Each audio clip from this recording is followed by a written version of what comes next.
All right, so we're going to start with our accountability. So we'll go over all the contacts you've made, and Mondays are always fun because you can recap what you did over the weekend as well. And then if you've gone on any appointments or written any contracts, that can be shared too. You want to get us started, Tia? Yes, hello. I actually don't think that we have ever spoken. Oh, a little video. Amy here. Hello. Hey. So I have just reached out to the local MLS. I'm in Astoria, and I had sent my forms twice last week, found out that they were busy. I got a hold of Bree today, so I'm getting that set up. I'm ordering business cards. I finished my signature, so I am just now getting started. But I've already walked around my neighborhood, spoken with people, and told them that I'll be coming over with goodies and business cards when I have them. And I'm letting everybody know that I know locally that I've switched careers. Yeah. Great. Awesome. It's a good start. Nora. Hi, everybody. Right now, I'm in the process of doing a CMA for one of my seller slash buyer.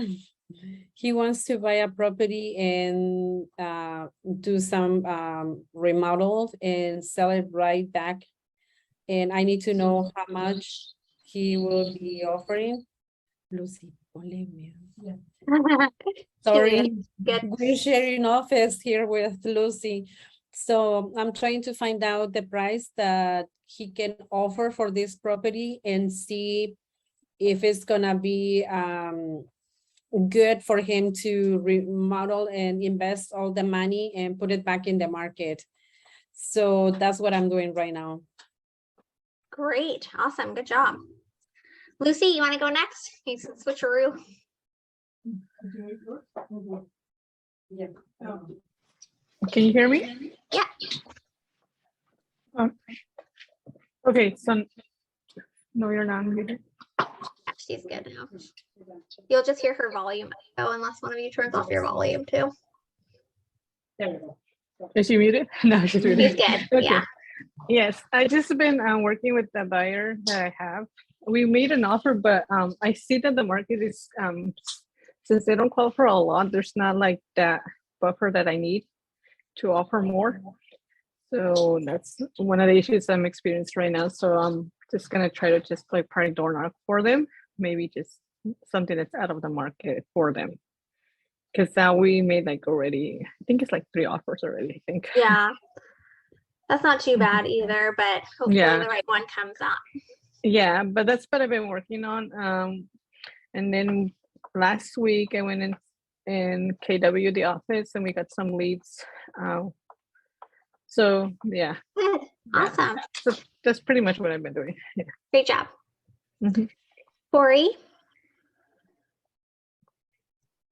Yeah, well, I'm still legacy status, but I'm starting to let people know that that I'm starting to bump it up here, and I'm letting them know, same as I believe it was Tia that said this, that business cards are coming soon, and I'm just looking for the opportunity once the dust settles from a few things to bump myself up from legacy to practicing at least part-time, but starting to work on everything. Good. Great job. That's exciting.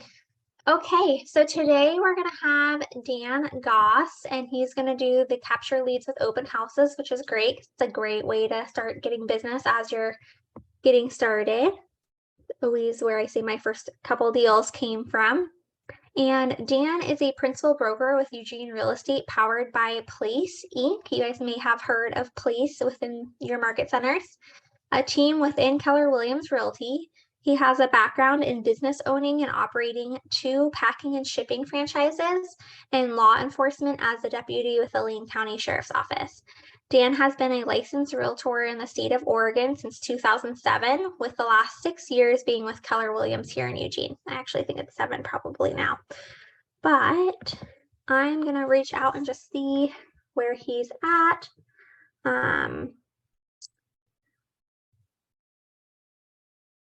because he should be getting on. So I wonder if he's having some technical difficulties. Anyone have any questions while we wait for him? And then did you all get the Ignite material for today, whether it's through your binder? Or do you need me to email it to you real quick?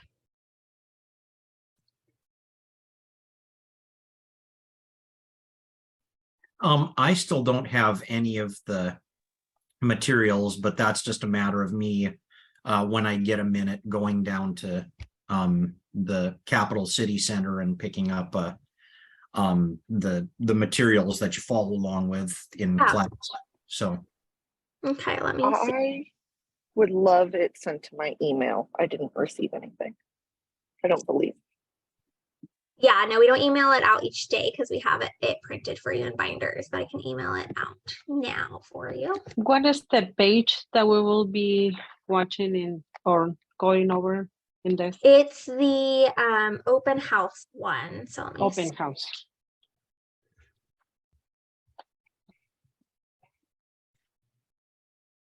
Hmm,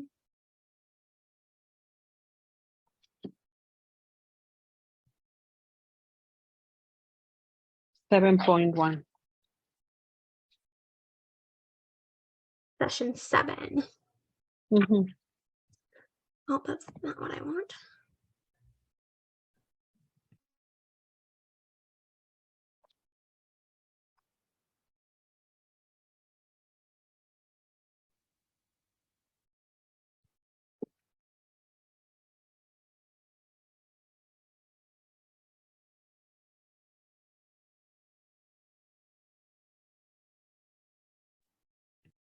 Aquí está.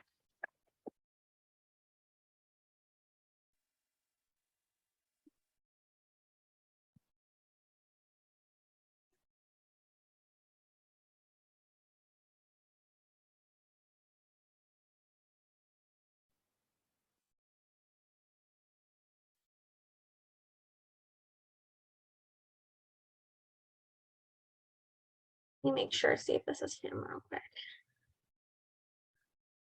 Hello, this is Mara.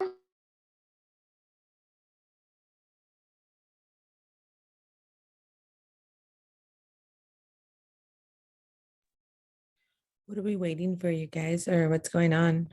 I jumped on a little late.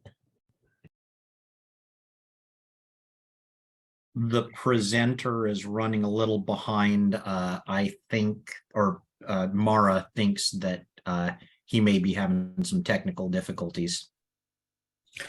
Okay, and then I have a question because on my market center, it says that this is open houses, lead generation.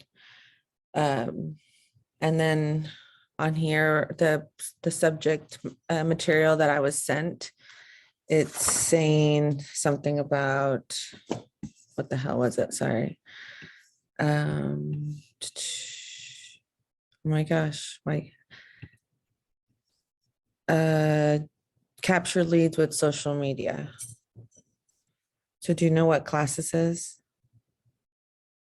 That's the one. Capture leads with open houses. With open houses? The one Okay. that we're gonna go through today is capture leads with open houses. Okay, Mara is gonna send you guys a link with the materials that we're gonna use for today. If you don't have the book, I have the if you book. don't have, okay, so if you have the book, you can go to page 7.1 Uh-huh. in this book, and then you're gonna see this page. Yeah. And this is the class for today. Okay, thank you. Nora, Dan is getting on right now, so he should be on in just a moment. And I've almost got these pages numbers dialed in. Okay.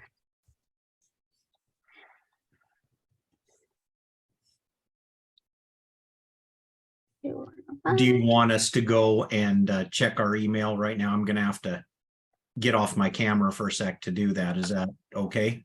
Yeah, it'll just be one moment. I'm saving that section. Okay, okay.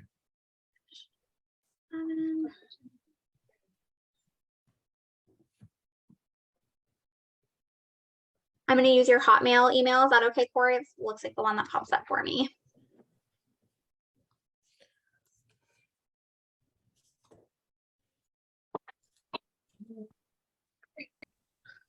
Yeah, I think they're available.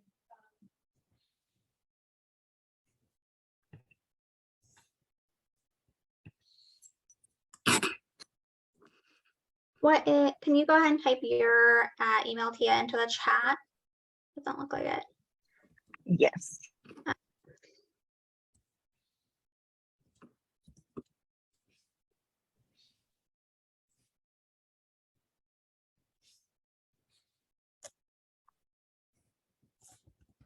Oh, I think I found it.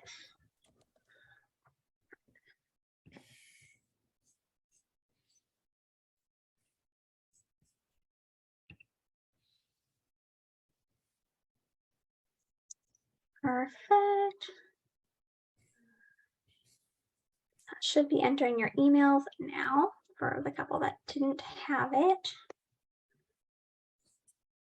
How was your weekend, Laura?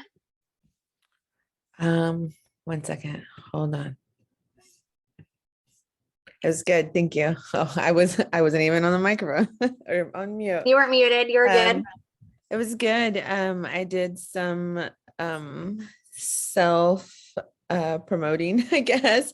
I went to a local, like, little, they called it a block party, but it was basically like, I don't know if you're familiar with the little Welch's community. There's a Thriftway and a bunch of like other little stores and restaurants right there, a little plaza, I guess.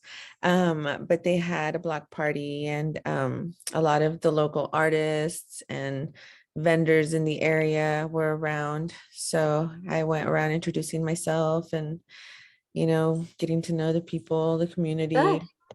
And I got some phone numbers. And then also, like I've said, I cashier in the evenings at the local grocery store. And so I've gotten some phone numbers from there. So like contacts, and right now this lady is looking for land, and she like has a budget. And so we are on Wednesday. I'm supposed to call her. So Great. there it Good. goes. All right, Dan, we've already introed you. So, and the couple people that didn't have the material have had that emailed to them. So they're ready for you to take it away. All right. Sorry about the confusion. My calendar had something different on, and I was all logged in all alone. And I thought, wow, nobody wants to know how to do open houses today. No, just wrong side of the world. Yeah. Anyway, so today, as far as the portion for lead generation, we're going to cover open houses. And so what we want to do is, there's two reasons that we do open houses is leads and to sell a home. And open houses, when you think about your leads, what is the what's the simplest way and the cheapest way to get those leads? Because we can pay for leads, and paying for leads can cost anywhere from $100 on up to $1,000, $2,000, depending on how you want to do it. So open houses is one of the cheapest ways to do the leads, and I think it's one of the most effective if you do the open house correctly.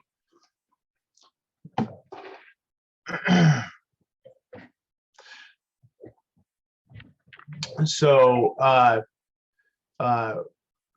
capturing leads with open houses, what are the best practices, and then preparing, prospecting, pursuing those leads. And then we're going to do some recaps and ahas. And if you have any questions, I'll hang out for as long as needed to answer all your questions. Nothing else about your business will have as big of impact on it as the number of leads you have. So why as we go through, ask yourself questions about, about doing open houses. How can I get leads in open houses? And then as we go through, just kind of find out if I'm answering those questions, and then if you do have any questions at the end that weren't answered, then we'll get those answered.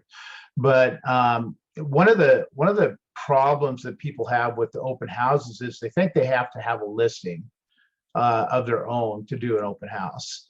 And so when you think of, I don't have a listing to hold an open house, get your mindset out of the thought of having to have your own to do one, and think a little bit outside the box. How many agents are in Keller Williams out of our office? Well, there's over 150. Hand raised. How many? Okay, so did you have the answer? No, I was understanding something else. Sorry. Okay. Wait, you had another question? No, Corey? Okay.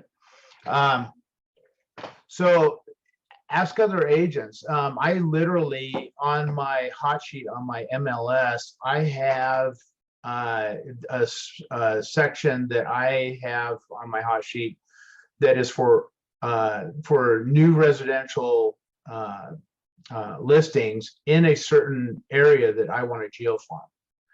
And so when those listings come up, I go through and see which ones are listed by Keller Williams agents. And then I will talk to those Keller Williams, say, hey, I see you have a new listing. I'd love to do an open house for you.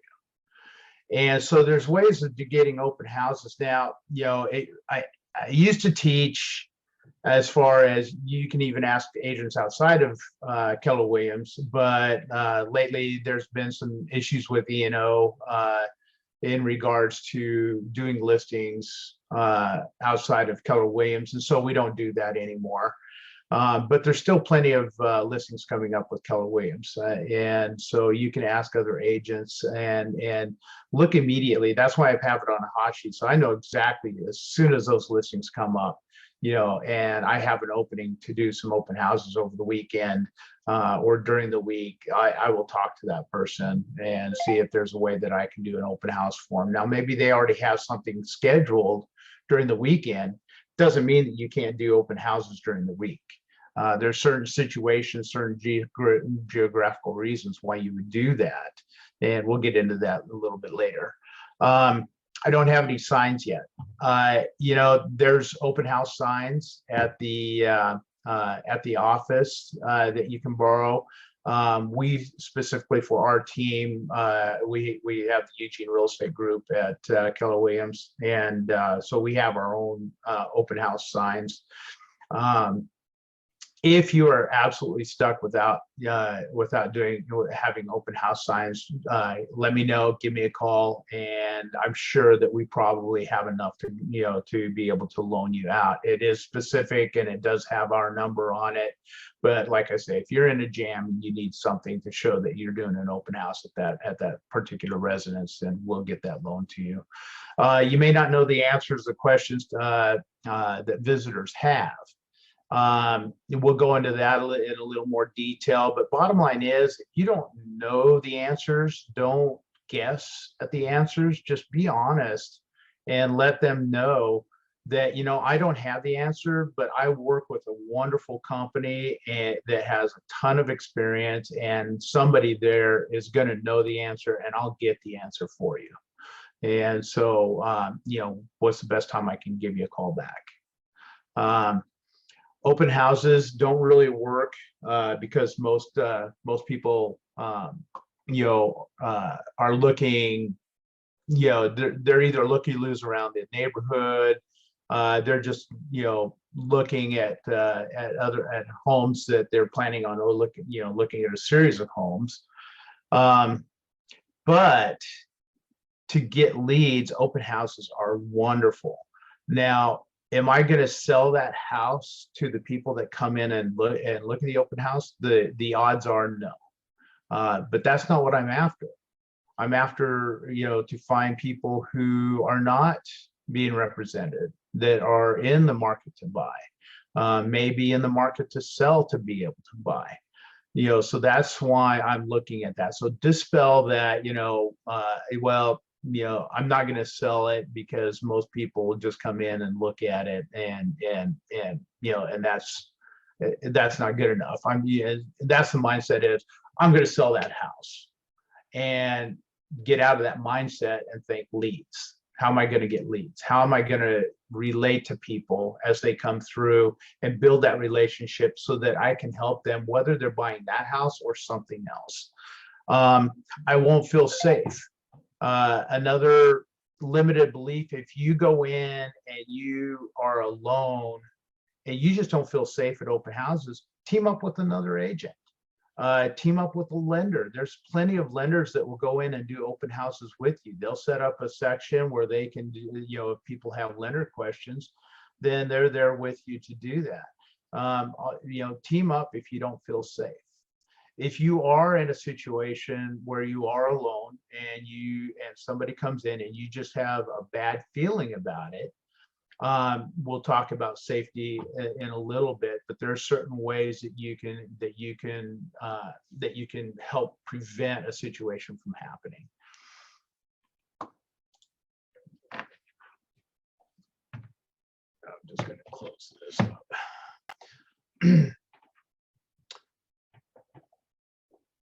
So open houses, who benefits? The seller benefits because why? Anyone? I'm gonna ask you every once in a while to participate. So be ready. So why do sellers benefit from open houses? Their houses get a promotion to be seen, so that they could potentially get buyers to come and be interested in their homes. Mm-hmm. That's Um, one reason. Anything else? What about feedback for the seller? Because what if you got a seller that you think the house is, that they want a little bit too much, you've tried to negotiate the price where it needs to be, and you still feel it might be a little bit on the high end, or you've asked them to do something with the house, but they haven't done it, and you're getting comments about that certain thing. The feedback is invaluable when you go back to that seller and you are talking to them about, price. Well, this is the feedback we're getting. They didn't like this about it. They liked this about it. Always try to give them positive feedback before you give them negative feedback. So same thing, I coached athletics, football and track for over 35 years. And the one thing that I've always learned is when I'm giving an athlete constructive criticism, I'm going to tell them what they're doing right first, so that their guard, because if I go in and I tell them what's wrong with it, all of a sudden, their guard is up. They're resentful of what you're telling them because you're not telling them anything that they're doing right. So it's the same thing with house sellers. It's the same thing with relationships. I mean, let's face it, if you're always negative, and not saying what the positive is, it kind of hurts the relationship. Well, you have a relationship with that seller. And so what you're trying to do is you're trying to get that feedback and get the positive feedback as well as the negative. So you ask people, hey, I really like feedback from people that come through so I can share it with the seller. What did you like most about the house? What did you like least about the house? What do you think about the price? So ask those positive and negative questions to get that feedback for the seller so that you're armed better when you go back to try to say, hey, we need to reduce the price, or hey, we need to get this done. So feedback is really important, and that's what open houses allow you to do. How does it benefit buyers? Well, I would guess that they get to see with their own eyes what they're getting. They get to see more than just the superficial, here's the outside, here's the view from the front, here's a room, You know, they get to open cabinets, look in Imagine drawers, themselves whatever. in it. Yeah, yeah. It Uh, could be their first time talking with an agent or actually seeing the process. Exactly. It may be the intro to finding the assistance they need. Maybe they don't understand what a buyer's agent is. Somebody that represents the buyer, you know, they may not understand the importance. There may be people, I know several buyers that all they do is they call the listing agent to see the home. And they don't quite understand what a buyer's agent is there for. And so you have that opportunity to help them understand that. You also have the opportunity to give them something of value. I always have a sheet that is available for them to go ahead and see all the other open houses in the area. It may not be my listing, but it's something of value to them. Hey, would you like to know the other open houses? Well, I have it on a PDF. And so I have to email it to them. So what does that do? What does that do? Gives you a contact. You capture their email. And so, hey, just in case it gets kicked back and I wrote your email in there wrong or something, what's a good number to reach out to you? So there's ways of capturing those leads by giving something of value to the buyers. So the buyers get to see the home in person. They're gonna get something of value if you do an open house correctly. You always have something ready to give them so that it's something of value. How does it help the neighbors? It could potentially give them a screenshot of maybe they could sell their homes, or also if they come themselves and look at the house, then they might find like, oh, you know what, I know so-and-so who's looking to buy, and kind of choosing their neighbors. Absolutely. I mean, it's a screenshot of what other houses are selling for in the neighborhood to give them an idea what theirs might be worth. They can compare, okay, this house is listed for this. How does my house compare to that?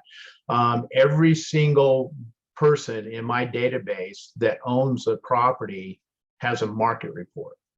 And they get that market report depending on where they're at, if they're talking about selling within the next year, or if they're not going to be selling for many years, that depends on how the frequency that they get the report. But what it does is it shows them what is selling in their neighborhood, and so they're able to track that. Well, seeing the open house in person, they're able to actually not just look at pictures, but see the inside, and gives them a really good comparison of their property. The other thing is what if there's other houses for sale in that neighborhood? Well, it helps those neighbors that have their house up for sale to have people coming into the neighborhood and say, oh, well, their house is for sale too. I even contact other agents and say, hey, that have houses in the neighborhood, hey, let's have an open house on the same day at the same time, and let these buyers come through. It's building that relationship with agents as well as the buyers. And then you as the agent, obviously it benefits you because the idea is lead generation, not necessarily selling the house. Selling the house is great. Selling a house isn't what your job is. It's a result of you doing your job. And so if you're doing your job, you're going to get leads. And so there's other ways of getting leads via an open house, such as door knocking. And we'll get into door knocking a little bit more. But that's the idea, is to capture the leads. Now, capturing leads, there's different ways to be able to capture those leads. Get rid of this one mouse. I keep grabbing the wrong mouse.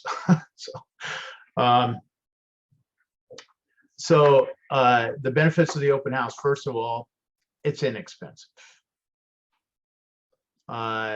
Your outlay is advertising, which most of it's going to be social marketing.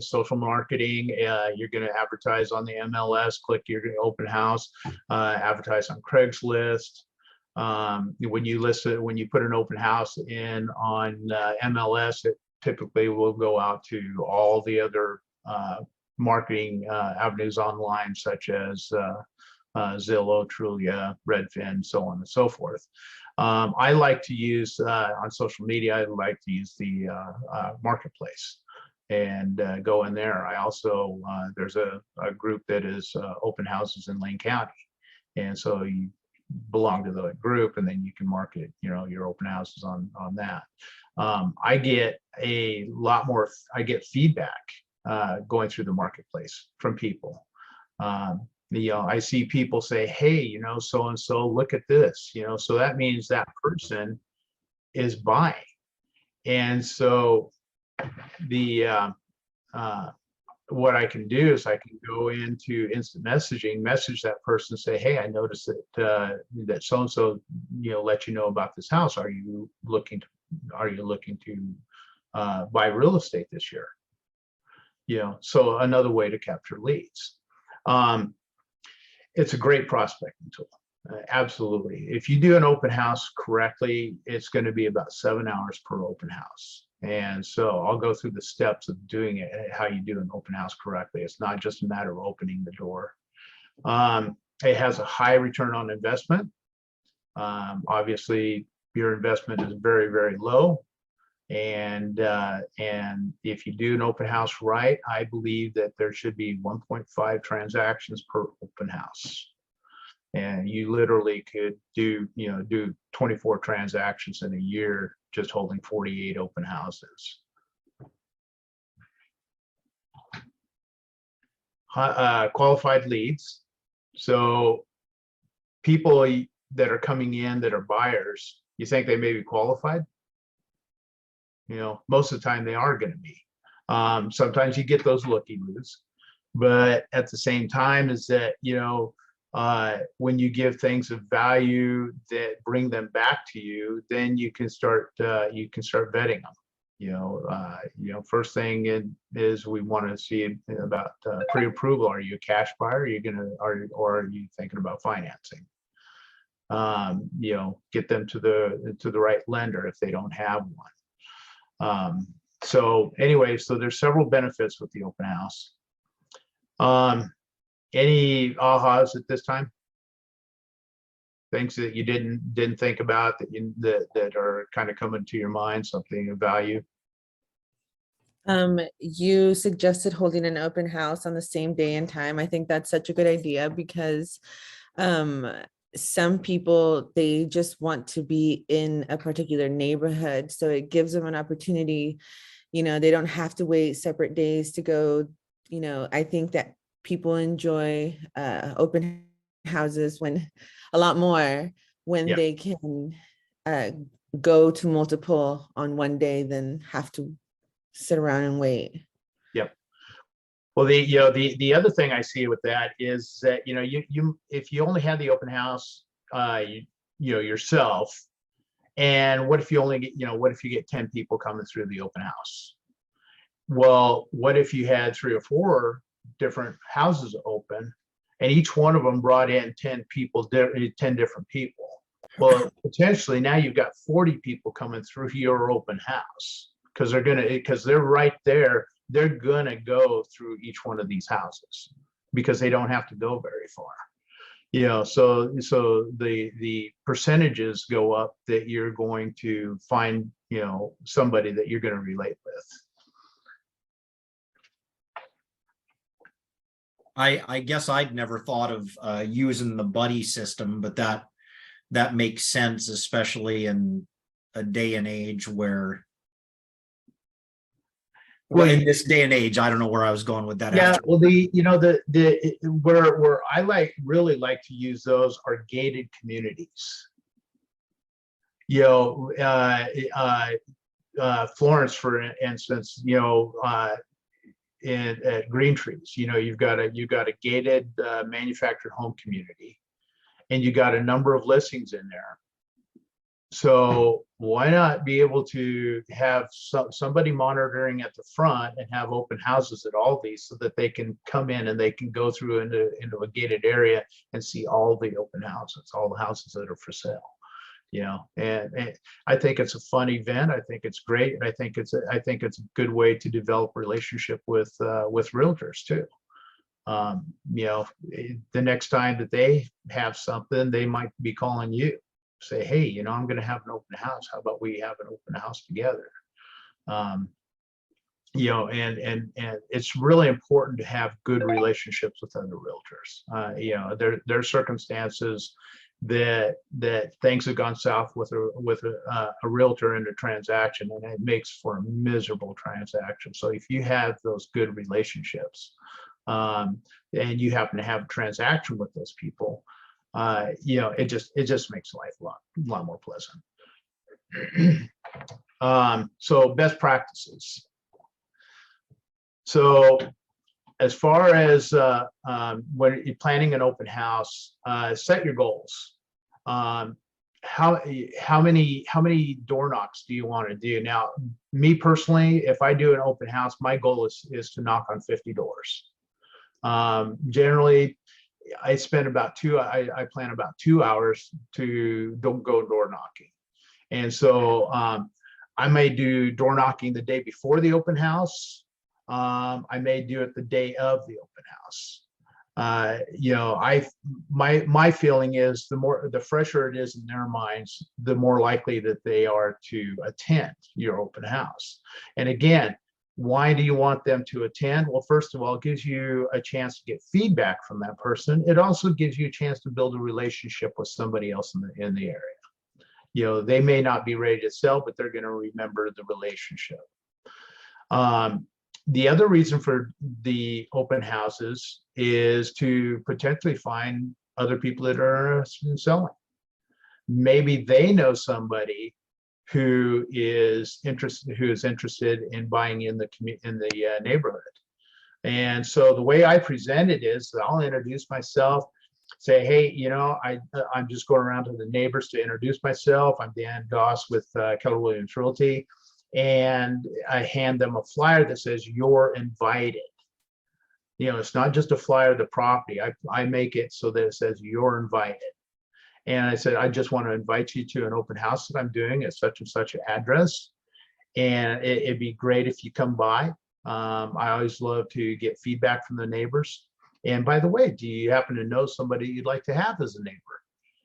I present it as you don't want somebody that you don't like. You want somebody that somebody that's a friend or whatever, that they're going to know, that likes that has talked about buying in their neighborhood.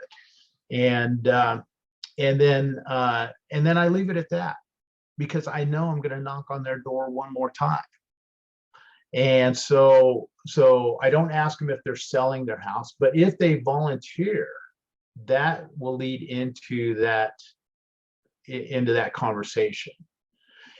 And the other thing I do, and it's really important, because especially if you're farming an area, you want to know the houses you don't want to go back to. you don't want to go back to people who were real jerks to you. You actually have that option to work with people you want to work with. And so what I do is I take a notepad, and what I'll do is I'll put the street above at the beginning that I'm on, and then I just put in the addresses, the numbers on each one, and I make a note after I have a conversation with each one.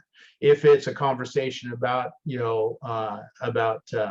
potentially selling their house, and they're talking to me about it, well, obviously I'm put on a different page, and I'm putting all their information in. But just make a note. So really nice, nice older lady, lives on her own, and might want to drop off a card to her, just say, hey, it was great meeting you the other day, and stuff. I was thinking about you. Just want to, just want you to know that, I wish you the best, and it was just such a pleasure to meet you. You know, they remember that stuff, you know, and for a simple card, you know, you're going to become memorable to that person. I make comments about people that were total jerks. You know, I don't put that they were asses, but I might write down mule because I know what that means. You know, and so when I go back to door knock the second time, I'm probably just going to skip over that house, but at least you know which ones to skip over, and you know a little bit about each person, so you can go back in. I always say, oh, by the way, my name's Dan. What's your name? You know, and so I'm going to write their name down. And that's usually the last thing I do, so I remember that name. I can write it down right away. And so when I go back, I knock on the door and say, hey, Nick, you know, I don't know if you remember me. I came by to invite you to the open house, you know, and I just wanted to let you know that we are now pending, but we had a lot of people looking in this area. Do you happen to know anybody that is looking to maybe sell their home in the next year? Are they looking to make a move? Are you looking to maybe make a move in the next year?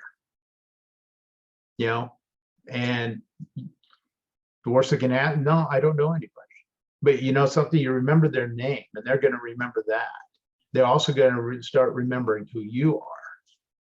And so you know, third time around, I'm either going to knock or I'm going to circle prospects by phone, and let them know that it's sold. And again, remind them that, you know, we have a lot of people looking in the area. So I'm going to make contact, you know, at least 2, and usually try to make three contacts with each person. And that's going to build into a relationship that they're going to remember. They're going to remember you. And what if you have another open house in the same area? You're knocking on the same doors. You know, it's, you know, every once in a while, bring them something of, you know, bring them something, you know, little gift or something like that. Say, hey, I've really enjoyed talking with you. I've got another open house, you know, and stuff. And just wanted to, you know, bring a little gift to you, you know, and you know, give them something of value. You know, they remember that. As building relationships, that's what we're in. We're in the relationship building business. We're not in the sales business. Be purposeful. So think about your market numbers. Pick the houses. Again, you want to figure, are you going to farm an area? You want to pick houses in the area that you want to farm. So that's what you're looking for. For example, I look in a certain area, and that's what that hot sheet is for that certain area. That's where I want to do my open houses. I want to farm that area. I want to be the go-to agent in that area. Part of the reason that I pick an area is turnover. I look at where the turnover is. So pick the house that best fits what your goals are. Whether it's in a certain neighborhood, whether it's a certain type of house. Maybe you only want to do luxury homes. So that's all you're going to do is you're going to do open houses for luxury homes. You know, that might be your goal. Went a little fast there. Prepare, and I think that's supposed to say practice, not practice. So prepare and practice. You know, you have, when you're door knocking, I have a certain script, you know, that I follow. You know, I've taken, you know, door knocking scripts, and I kind of put it into what works for me. Yeah, a second. Get this down there. And so find the scripts that work for you and make them your own. And so that, you know, when you go in and you say it, it doesn't sound like you're saying a script. You know, when you make it your own, it comes from you. It's not coming from what somebody else is telling you to say. So practice those scripts. make it so that, you know, not only do you make it your own, but you become fluent with it. Pick a time. So Thursday night happy hour, wine and cheese open house, Sunday afternoon. You know, there's certain, say for instance, you have a property that, for example, off of West 11th Street, certain areas that are houses that could be residential or could be commercial. Maybe do an open house around the lunch hour. You know, when people that are at work are coming by and they see an open house sign, they've got time to come through your open house. It can be on a weekday. Maybe you've got a house that's listed, or somebody else has it listed that is around a school. Well, what time do the kids get out of school? You know, typically around 3 o'clock. So have an open house from 2:30 to 4:30, and you can have that on a weekday. You know, it doesn't always have to be on Saturday, you know, afternoon or Sunday afternoon. I do recommend, if you do have an open house on Sunday, you do not have it before noon. You know, there's a lot of people that go to church, and so, you know, I always have it in the afternoon. Give them time. People that get out of church, what do? Most of them, they go to lunch. They go to lunch as a group. And so I typically will have my open houses on Sunday afternoon from 1 to 3. And again, I say 1 to 3, it's 2 hours. I used to do 4-hour open houses. And as you can imagine, if it's a slow day, you're staying there for 4 hours. The other thing is that what if you get, you know, 10 people spread over 4 hours versus 10 people over 2 hours? Now you got people coming in at the same time, and when there's energy built up, that gives the people a sense of urgency.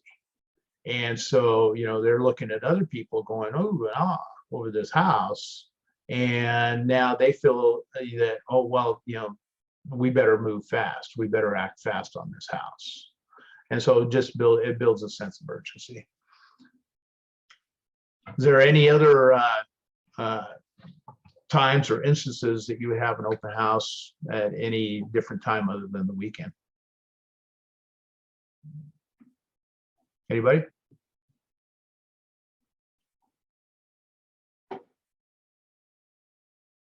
Okay, just look at the circumstance, look at the area of the house, and think outside the box.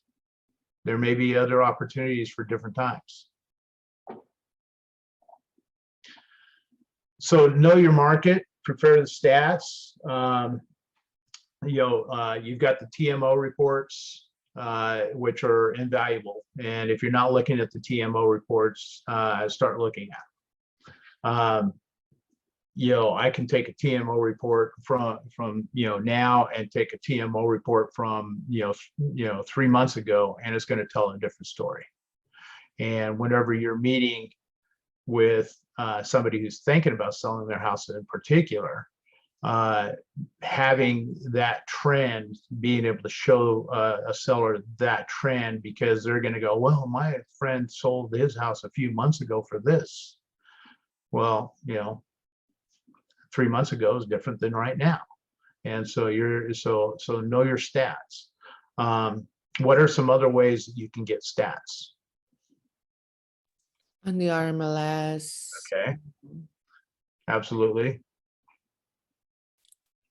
What stats are you looking for in the RMLS?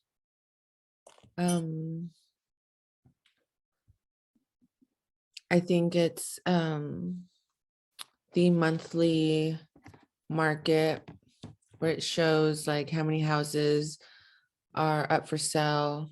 Yep. Or being listed, the median price. Yep. Those kinds of things. Could you elaborate a little bit on the TMOs? So you know, I've seen the TMOs, I looked through the TMOs, but sometimes it can be a little overwhelming when all you see are lists and numbers. So what I look at is I do a comparison. So one of the main things I look at, days on market. How many days on market? Well, days on market now versus the same time last year is totally different. So our days on market has doubled, tripled, quadrupled, depending on the price of the home. I look at what percentage does it sell at versus the last listed price, and then I look at what it was originally listed to what the last listed price was. If and in most of the cases, the prices have gone down from what it was originally listed. Now, same time last year, you wouldn't see that. And so you can utilize that to show people, okay, well, this is how many days on market in your price range that you're looking at. And so the TMOs are knowing the stats of that area, and when I say that area, well, look at the price point. It's going to tell you the price, what price point these houses are in and how many days on market that these houses are going. Then you look at the area on RMLS. Well, the specific neighborhood. What have they been selling for? What was their original list price? And that's going to tell you a similar story, I think, that what you're going to see on the TMOs. It's just, it solidifies that. The other thing is that, I'm getting a little off open houses when we start getting into the TMOs. But the other thing that you look at is when you're negotiating a price on a house. You're looking at, well, does my price justify what these other houses that are similar have sold for? You can also, on the seller, if you're representing the seller, you're looking at, okay, well, does the offer that we got that is $30,000 less than what our price is justify that? Well, let's look at these other houses in that price range that they offered. Does that compute with the house that you have? And so if not, you say, something, we're not, we're going to counter back at our full price because we can justify it. Or, we'll give them a little bit, but we're not going to give them everything. So it's very useful when in negotiations on both the buyer and the seller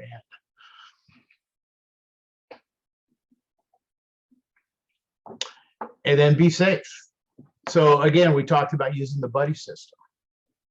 Arrive early, especially vacant homes. Arrive early for the simple fact that I've gone to a house where there's a squatter. And so I had to get the squatter out, and so we called the police and had them, take them out, and then he had stuff there, and we had to get rid of that. So imagine if we arrived at the time that the open house started. All of a sudden I got people that are waiting at the door to come in, and now you have a situation that isn't a very good situation. So arrive early, make sure that the place is safe, not only for you, but for the people that are coming in. Don't be a hero, call the police. If you see something that is a safety issue to you or anybody else, and when you first get there, then call the police and have them handle it. I used to be in law enforcement, so sometimes I get a little cocky, but I still got to realize that, I'm 63 and not what I used to be. So I need to let somebody else handle it. Park on the street. I always leave the driveway open because people are coming in. I want people to be able to park close to the house versus them parking on the street. So if you're parking on the street, you're allowing people to park, where it's the safest, and that is in the driveway. Check all entrances and exits.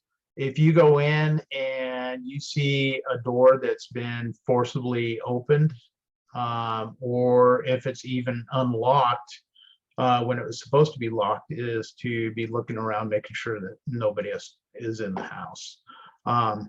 If it was forcibly open and the seller doesn't know it, I would contact the seller and find out, if they knew about it. If not, probably need to call the police just to make sure that a case is filed. Turning on the lights. So turn on all the lights, even when you're going for a showing. Get there before your client and turn on all the lights. And then just make sure that they're all turned off at the end. Check your local COVID guidelines. As you know, COVID guideline the COVID scares officially been lifted by the government. There's still some situations. My son's going into Job Corps, and they require him to either wear a mask or to get the vaccine. So as far as open houses, it's really at somebody's option if they want to wear a mask or not. Then follow market center guidelines and checklists for open houses. Again, like I said, is that I was a proponent for even asking outside of Keller Williams to do open houses. Every agent that I ever talked to about it, it was a feeling of gratitude to do it for them. But because of E&O issues, we are now, they don't want us asking outside of Keller Williams. But there, like I say, there's plenty of agents inside Keller Williams.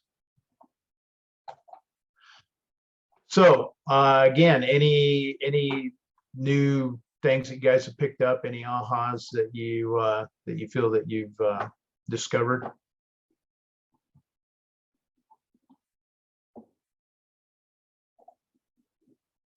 Moving on, prepare, prospect, and pursue.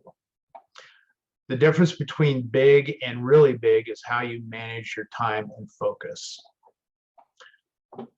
So you can, the idea is to use your time in the most productive manner. And that is preparing. If you're not prepared, you're going to find that the rest of the time that you're going to be spending time that you didn't need to spend to be as productive, and you're probably going to be less productive. So always prepare ahead of time. Have your items of value. Know what time that you're going to do. Block your time. Block the time that you're going to be door knocking. Block the time after the open house that you're going to be calling back on your prospects, that you're going to do follow-up. Don't wait for the next day. Follow up with people immediately afterwards. So that's what I'm saying. You got a couple hours of door knocking, you got a couple hours of open house, and you can plan on spending probably 2 or 3 hours of follow-up, because some of those people you're going to be talking about actually representing them as buyers or potentially selling their home. So you're going to be getting a lot more information. So it's not just going to be a dial and, hey, how are you? I'm so-and-so. This is follow-up to find out, how you can help them. Prospect. So, what are you going to do to prospect? I'm going to door knock. I'm going to have people sign in. Now there's different ways of having people signed in. My team, we use QR codes. We can put a QR code, say sign in, and give them the instructions to use their phone and take a picture or get their camera on the QR code. And what it does, it brings in a sign-in sheet. Now, what we found is that people are more likely to put in the correct information by doing that than if I had a sign-in sheet just sitting there, because the likelihood is they're not going to fill it in completely, they're not going to fill in honestly, or they're just not going to fill in, period. You know, so that's just something that our team does.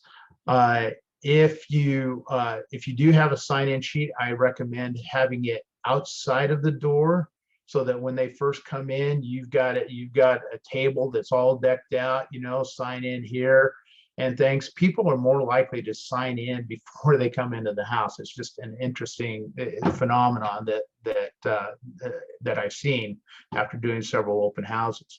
So I'll have a table set up. I'll have a book to sign in there if I don't have a QR code. And then inside, you're going to have booties, you know, for people to put on. What else should you have just inside the door besides booties? What if it's a vacant house? Toilet paper, hand sanitizer. I'm talking about just inside the door. A chair. Oh, so they can sit down. Yeah. People hate putting those booties on, trying to do it while you're standing up. So I bring a chair with me. I just bring a folding chair and have it at the entrance with the booties so that people can sit down to put the booties on. I hate trying to put booties on if standing up. So if I go to a residence that doesn't have a chair at the front and they want booties, I'll slip my shoes off. I'd rather do that than to try to put booties on. But you're right about the rest of the stuff. Have it ready, you know, for people, because people got to go. They got to go. It's better that you have it set up and ready for them to go there than to go out in the yard or something. So have it ready. Hand sanitizer is a great idea. Have the hand sanitizer ready, because a lot of people, they're conscious about shaking people's hands. It might be getting germs from somebody else. So be prepared for those people. If you're going to host an open house and have snacks, be very conscientious about the type of snacks that you have. Do you have the type of snacks that are going to get crumbs everywhere, because you don't have napkins, you don't have plates, something like that? So you got to be prepared for everything. And then pursue. That's the follow-up. That's the time after an open house that you spend that time following up with all the leads that you have. You're following up with the people that are door knocking, that basically turned into information that they gave you, the contact information. You're going to follow up with those people. You're going to follow up with everybody that came through the open house, whether they have an agent or not. Say, if they have an agent, I follow up and I just say, hey, I really appreciate you coming through the open house. I enjoyed meeting you. And if there's any other questions, that you have, make sure you have your agent give me a call. The last thing you want to do is undermine another agent, because then you start to build a reputation. You do not want to do that.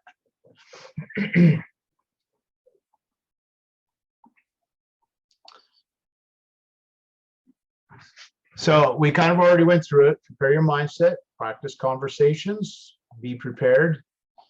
So on your open house preparation, this is kind of the list that Ignite goes through. Is on Monday, select the house. Tuesday, post online, walk the neighborhood, invite neighbors to showing.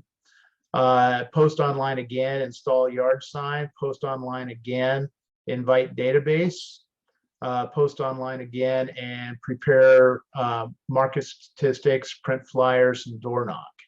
So this is a lot to do during a week for an open house.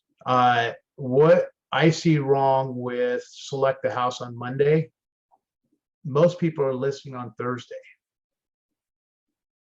So you don't know, if you don't have your own listing coming up, you aren't going to be sure which house you're going to be doing an open house at. A lot of times those invitations come up on Wednesday or Thursday. So be prepared to, be in a position that you may not be able to select an open house on Monday, that it may come on Wednesday or Thursday, in which case you got to huff it a little bit to get prepared for that open house.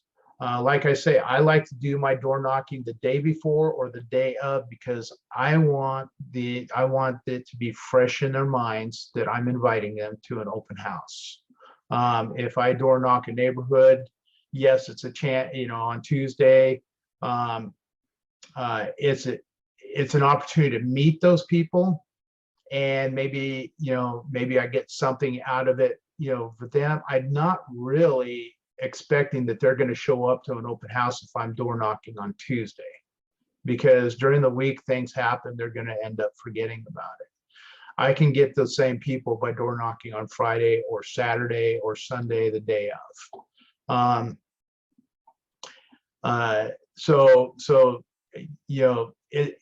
Open house isn't Monday, Tuesday, Wednesday, Thursday, Friday. It's fluid, based on when you do get your open house. That's when you're going to know, when you got to do your preparation of what neighborhood I got to prepare for, so on and so forth. So if you get your open house, if you select one on Monday, great. That gives you the whole week to prepare for it. But again, most of the time, those open houses those houses aren't going to be listed until Thursday or Friday. And so be prepared that it's going to be Wednesday or Thursday or even Friday before you're going to get that invitation to hold an open house, or till you're going to see that actually comes up. The coming soons, obviously, if it's coming soon and you've got your hot sheet set up for a neighborhood that you want, or a specific price point that you're looking to do, then you got a little bit of lead time on the coming soon, and you can talk to them. Hey, I'd love to do an open house for you. What clients like to know is community and neighborhood information, relocation information, first-time home buyers specifics. Be prepared. Mortgage information. First-time home buyer specifics. First-time home buyers generally have the most questions. They haven't been through the process before, and so having a good lender is invaluable, because that lender you can forward any mortgage questions to that lender. We're not lenders. We have a relationship with lenders. Let's let our lenders answer lending questions, but let's be able to guide our clients, our buyers, to the right lender if they don't have a specific lender. I hate when a first-time home buyer goes online and says, oh, well, I'm pre-approved online. No, they didn't run it through underwriting. They didn't do a preliminary underwriting on the file. They didn't do any of that. You're really not pre-approved. You're pre-qualified. And the other thing is when you have lenders that are outside of the area, potentially you end up getting appraisers who've been blackballed by other lenders based on their appraisal abilities. Appraisers that consistently underappraise houses. They can actually be blackballed off the list. Now the lender can't contact the appraisers directly, but they can blackball them. They can say, I don't want this person on the list. And I've had that happen in the past. Outside lender up in Portland, we got one that underappraised it by $5,000. I had plenty of proof, and she absolutely wouldn't come off the appraisal, and it blew the deal. $4,000 or $5,000. And so the other issue is communication. I find that the communication is better with local lenders that I've worked with than with online lenders or lenders outside the area. And you want to have great communication with those lenders. Building trust and rapport with your prospects. provide value, and capture information and qualify leads. And we talked about that. Greet everybody that comes to the door. That's another great example of partnering up. Is not just a safety issue, but what happens if you got 20 people coming through in 2 hours? It's kind of nice to have that extra person to be able to share that load with you. You know, and what it does is it gives the buyer a sense of importance. You know, they feel important because you're spending time with them. Well, what happens if you've got, you know, two families coming in at the same time, and you can only spend time with one family? It makes the other family feel unimportant because you've chosen to spend time. Well, you can't spend time with both. So partnering up is great for handling, you know, multiple people coming through. Engage in the conversation. You know, find out something about them. The Ford technique. You know, family, recreation, occupation. You know, and desires. It's a matter. It's not a matter of finding out, are you buying a property? Are you looking to buy a property? Or do you need to sell a property before you buy a property? It's about building that relationship. You know, do you live in the neighborhood? You know, have you lived there for a while? You know, if they got kids, where do your kids go to school? You know, just building that rapport. I've done so many different jobs through my lifetime, and when I finally got into real estate, it's the one thing that stuck. But I've been in law enforcement. I've worked out in the woods. I've owned my own franchises. I've done a lot of different things, and inevitably, when I get to talking with somebody, something's going to come up that I can relate to them with. And once you find that thing that you can relate with them, that's where you build that relationship, and they become your client, whether it's now or later. So engage in a conversation and always be positive. Always be positive. You know, if somebody's being a jerk, just be positive. You know, don't take it personally. Just be positive with them, because once they're out the door, if there's somebody you really don't want to work with them, you don't have to work with them. But at least they're going to see that you were polite to them. You didn't come to their level. So provide value, know your team's stats, know the market stats. We talked about that. Understand personality types.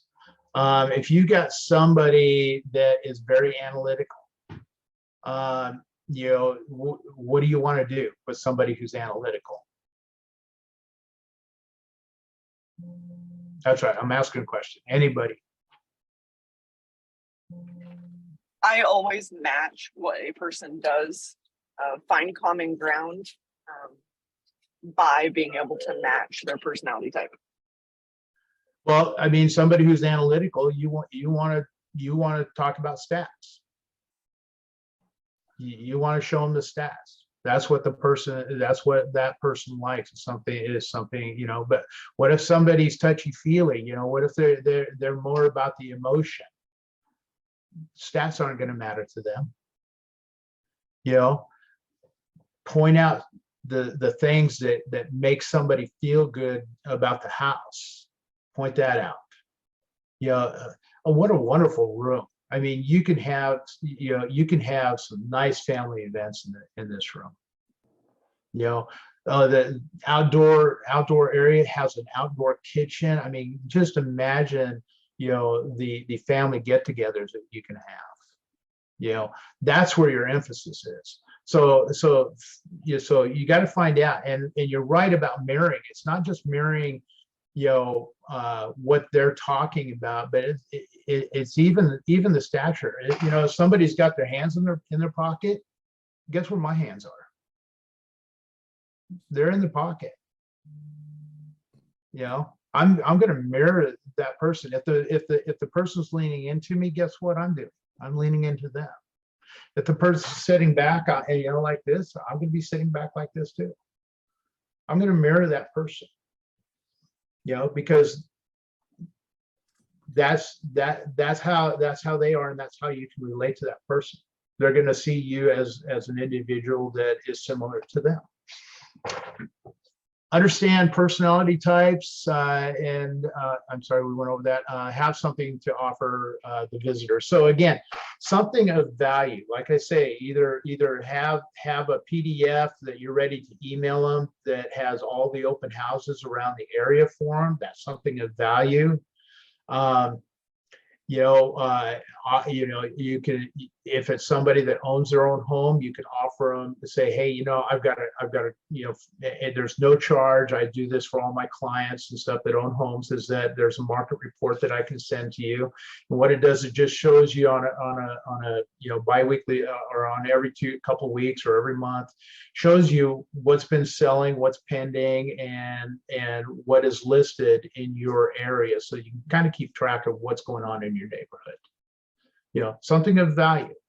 That's why we do a market report on everybody that owns a house in our databases, for the simple fact that it's something of value. So every couple of weeks they're getting something of value from us. So find that, find something of value to give to that person.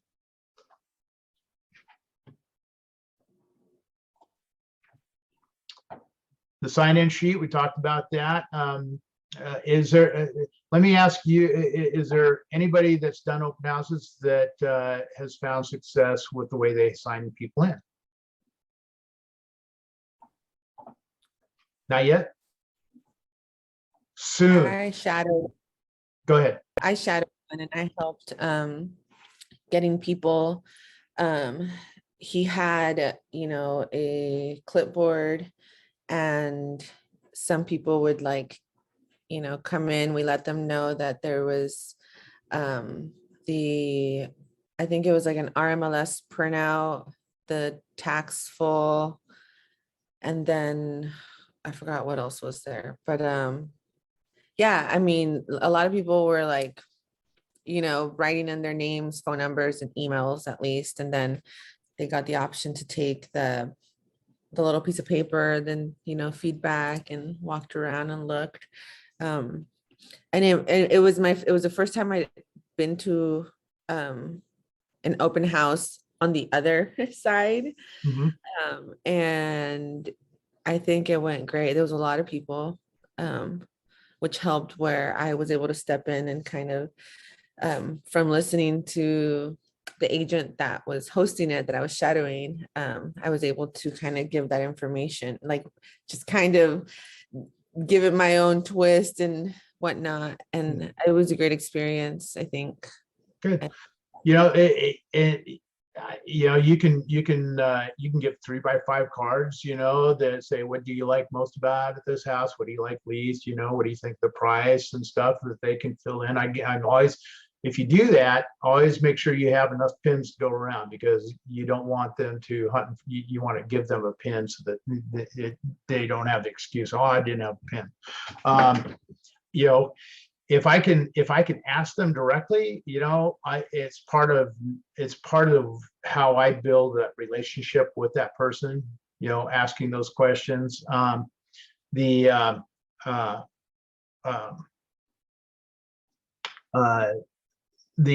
far as the flyer, I actually don't take flyers with me on paper. What I do is I have my laptop with me. I pull up the client report on the MLS sheet, and so that I can immediately, if they want to have the information, I can say sure, and I have my laptop open right to that sheet. And then I just say, yeah, sure. What's your email address? And I'll shoot it right over to you. What did I just do? Instead of handing them a sheet, I just captured their email address. Maybe they didn't sign in, but now I have an email address. And I can ask them, you know, what's your first name? If I didn't already ask, what's your first name? And then I can type in, you know, their name, a little message. Hey, it was great seeing you. Here's our, here's our, flyer for the property. But anything I can think of that I can do the same thing, but actually capture something as far as their contact name, so on and so forth. I'm going to figure that out. and you will too. You know, experiment and do because my way isn't necessarily your way. What you need to do is find out what works for you the best. And you'll figure that out over time. Use command. Now, when you using command, that's, you know, if you're using command for your CRM, for your customer relations management, and we use Brivity. So we don't necessarily use command to input the names unless we actually go into contract with somebody. But we use the CRM. Everybody should have a CRM. Command has a CRM in it. But all your leads that you have contact information should go right into command. Then you're able to set tasks, you're able to follow up, and you're going to have better control over making sure that nobody's forgotten. Use the KW app. You know, I always offer on the bottom of my email signature, you know, is a link to the KW app. I'm always offering the KW app. You know, it's a great tool. I mean, you know, somebody can go to a neighborhood and just pull up, you know, what's listed around me, and it'll pull up all the listings right in the neighborhood where their GPS is, you know, because it tracks where they're at and just pulls up all the local listings. You know, they can do some quick drive-bys, and then they go, hey, you know, we like the outside, we'd like to take a look at the inside. Ask questions. You know, when you're talking, most of what you're doing is you're asking questions. You know, if you get off on tangents about you and you're not asking questions, then you know, you're not getting information. And that's the whole idea, is to get information. Now, can you have a conversation where, you know, you have a similar experience? Great, you know, share that experience, you know, because that's something that they can relate with, but ask questions. Remember that you're there to get the leads and appointments. And so, anything that you can do to capture information, it should be the primary goal of an open house: capturing information and building a relationship. Follow up and convert leads after open houses. So we talked about that. Update your database. So you're going to go into your database, whether it's command or whatever CRM that you're using, and put them in there. Always put a task. You know, when you have somebody that you have met, you should have a task. So whether it's a task to follow up tomorrow, follow up next week, follow up in a month, in 2 months, follow up in a year. I've got tasks to follow up in 3 years. You know, but I'm always, every single person that I have met, I'm going to have a task to do something, to act on that. So always have a task on everybody that you've met. So you put them in your database, follow it up with a task. Follow up with all attendees. So call everybody, you know, that you have their contact information. Contact anybody that you door knocked that also gave you contact information. You know, pleasure to meet you. You know, anything that I can do to assist, you don't hesitate to call me. By the way, you know, you can go into, you know, you do a Columbo, by the way, you know, and ask them, if they didn't give you feedback, what did you think about the house? You know, by the way, did you talk any more with your family about the house? What do you think? By the way, is there a certain area or something that you're looking that I can help to try to find the right property for you? If I can find the right property, you'd want me to send that to you, wouldn't you? So follow up with those people, reevaluate the goals that you set. Like I say, open houses are fluid, especially when you're first starting. You're going to find things that work for you and the things that you don't. And what you're going to do is you're going to reevaluate after every open house what worked and what didn't, to the point where you're going to have a list that's going to become more it's going to become easier. It's going to get to the point where you're going to know exactly what to do on every open house because you know exactly what works for you. And it becomes easier. And so just, what changes would you make for the next time? So the activity is plan an open house. So what I would do, if you haven't had an open house, do a mock plan for an open house.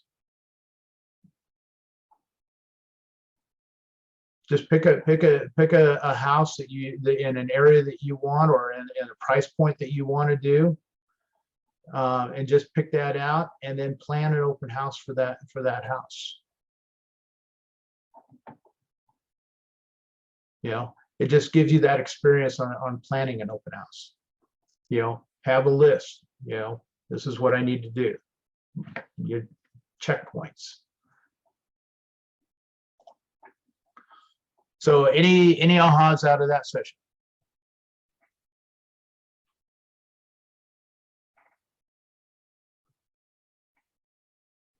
Well, not so much an aha as a question. How far ahead of an open house do you usually get there?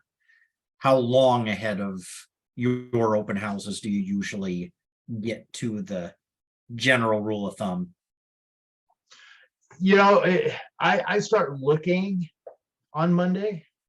I will look at and see what houses have come on over the weekend that did not have an open house, and offered to do an open house the following weekend.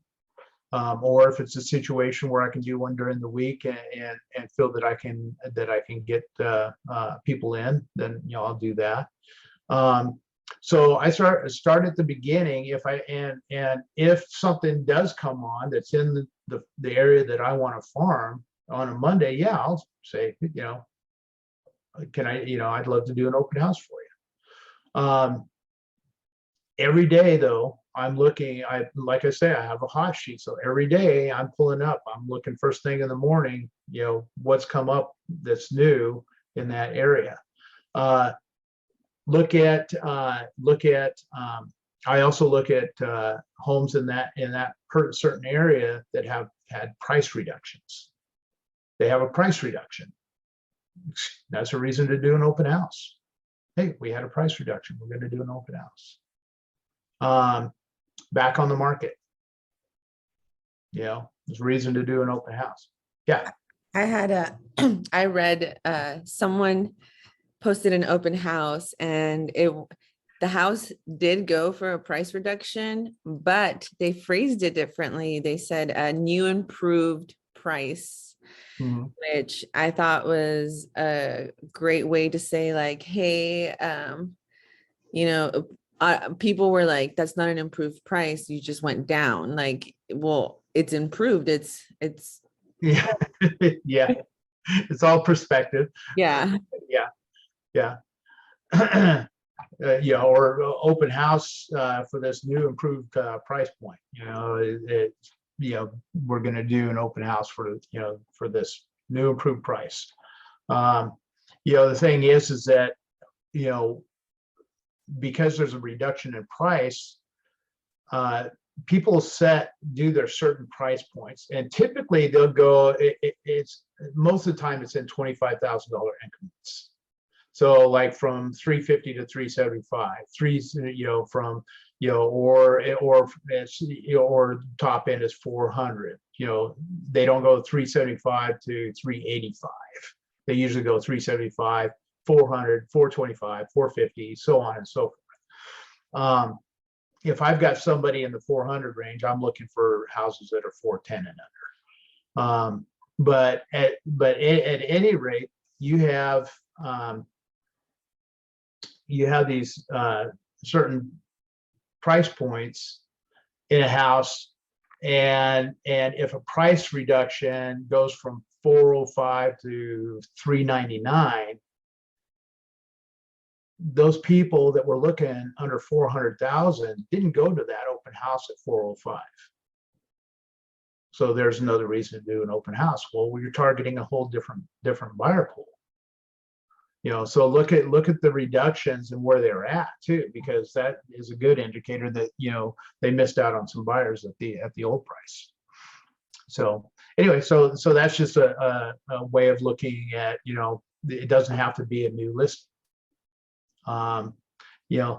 Look at houses that haven't had an open house that are vacant. Easy to do an open house.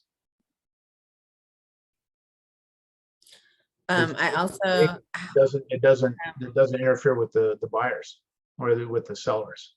Go ahead. I have PC coaching with Jen, and she had mentioned there's some way on RMLS where you can see, it's like a list. I think it's when you're farming or something like that.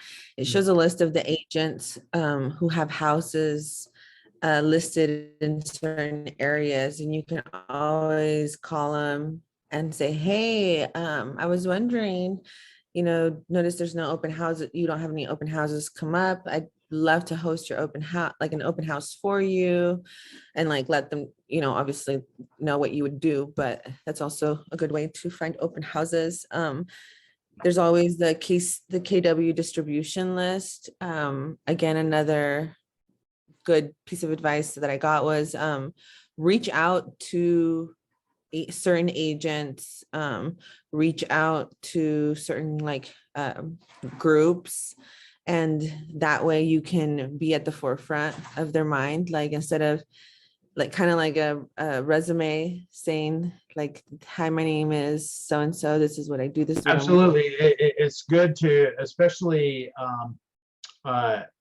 teams, but you want to get out there and let the agents know, hey, if you have an open house and you need somebody to run that open house for you, I would love to do it for you. I'm here anytime. And build that relationship and let people know I'm available.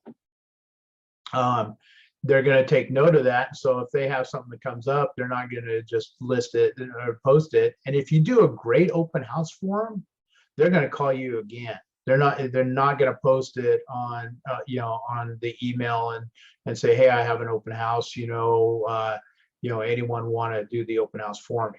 What they're going to do is they're going to call you.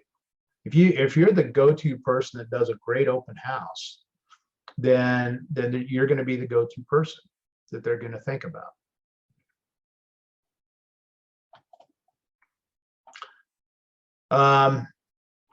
So to recap, open houses, best practices, benefits of the open house, and prepare, prospect, and pursue.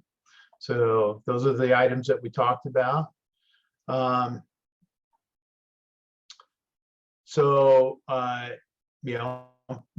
Ahas to achievement, if your thought about open houses changed,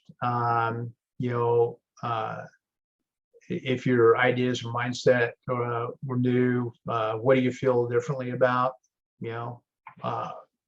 What was meaningful to you? How will your behaviors be different going forward? What actions will you take? And then what tools to make part of your system? And then how are they? How are you accountable? accountability is really big. I mean, we have accountability in that everything we do is recorded on Brivity. We do everything through Brivity. We make our calls through Brivity. We do all of our notes. We do our texts through Brivity. Everything is recorded on Brivity, and here's why. It's not just accountability. I'm the team lead for Eugene, and then you've got Eric and Jeanette Harple, who are the team lead for the 3 areas that we have teams. It's being accountable not only to them, but it is recording your numbers. And when you do your business plan, which you should start doing in October, when you do your business plan, knowing your numbers is absolutely key, because you're going to know what percentage of contacts you made in an open house, how many people you followed up on, and out of the people that you followed up on, how many of those people became clients, and out of those clients, how many people did you close transactions with? Because you're going to be able to go in and say, okay, I got 10 good contacts on average on each open house. And so say you did 24 open houses, that's 2,400 contacts, or 240 contacts. So you got 240 contacts, and out of that 240 contacts, let's say 25% of those became clients that you started working with. Okay, so 20, 25, 50, so right around 60 people became contacts. And so out of those people that you started working with that became clients, so to speak, that you closed 25%. Okay, so out of 60, you close 15. You close 15 deals. Okay, and that's doing 24 open houses with 10 contacts per open house, getting 60 clients, and closing 15 deals. Knowing those numbers, you can go into next year and say, okay, in open houses, I want to close 30 deals. How many open houses do you need to have? Now you did 24, you want to double that. And on average, with your numbers, knowing that you want to close 30 deals, that you're going to have to do 48 open houses. Now, is that doable? Yeah. If you're doing 2 open houses per weekend, easy. What if you're doing 4 open houses per weekend? What if you do an open house on Saturday, you do from 11 to 1, and then from 2 to 4. Got your 2 open houses. Follow up right after that. So you got a few hours of calls to make, after 4 o'clock. So by 7 o'clock, you should be done. So it's doable, but knowing those numbers, and that's not just open houses, that's everything.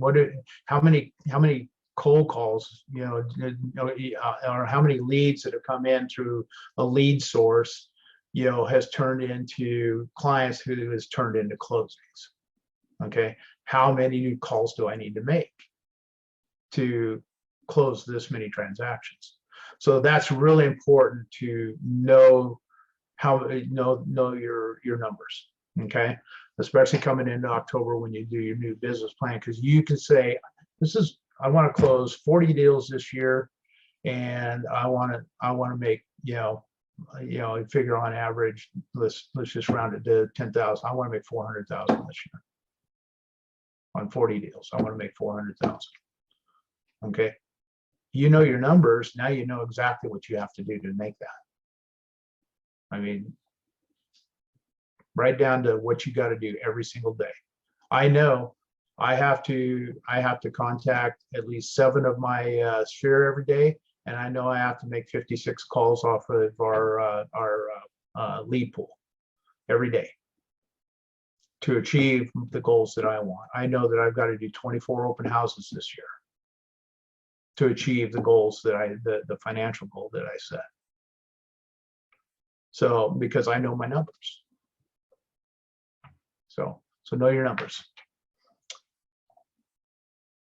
I think this is a different, I think this is the end of the open house. Yeah. So anyway, any questions on open houses?